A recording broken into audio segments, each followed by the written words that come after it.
Genèse 23. 1. La vie de Sarah fut de 127 ans. Telles sont les années de la vie de Sarah. 2. Sarah mourut à Kirjath-Arba, qui est Hébron, dans le pays de Canaan, et Abraham vint pour mener deuil sur Sarah et pour la pleurer. 3. Abraham se leva de devant son mort, et parla ainsi au fils de H&H. 4. Je suis étranger et habitant parmi vous. Donnez-moi la possession d'un sépulcre chez vous, pour enterrer mon mort et l'ôter de devant moi.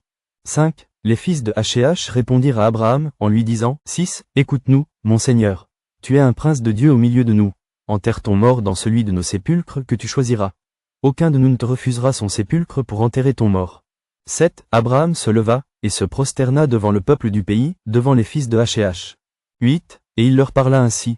Si vous permettez que j'enterre mon mort et que je l'ôte de devant mes yeux, écoutez-moi, et priez pour moi Ephron, fils de Tsochar. 9. De me céder la caverne de Macpéla, qui lui appartient, à l'extrémité de son champ, de me la céder contre sa valeur en argent, afin qu'elle me serve de possession sépulcrale au milieu de vous. 10. Ephron était assis parmi les fils de H&H. Et Ephron, le Héthien, répondit à Abraham, en présence des fils de H&H et de tous ceux qui entraient par la porte de sa ville. 11. Non, mon Seigneur, écoute-moi. Je te donne le champ, et je te donne la caverne qui y est. Je te les donne, aux yeux des fils de mon peuple, enterre ton mort. 12. Abraham se prosterna devant le peuple du pays. 13. Et il parla ainsi à Ephron, en présence du peuple du pays. Écoute-moi, je te prie. Je donne le prix du champ, accepte-le de moi, et j'y enterrerai mon mort. 14. Et Ephron répondit à Abraham, en lui disant, 15. Mon Seigneur, écoute-moi. Une terre de 400 cycles d'argent, qu'est-ce que cela entre moi et toi? Enterre ton mort. 16. Abraham comprit Ephron.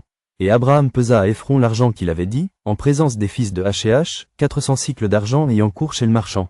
17. Le champ d'Ephron à Macpéla, vis-à-vis de Mamré, le champ et la caverne qui y est, et tous les arbres qui sont dans le champ et dans toutes ses limites alentour. 18. Devinrent ainsi la propriété d'Abraham, aux yeux des fils de H&H et de tous ceux qui entraient par la porte de sa ville.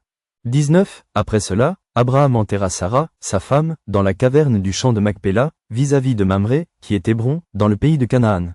20. Le champ et la caverne qui y demeurèrent à Abraham comme possession sépulcrale, acquise des fils de H&H.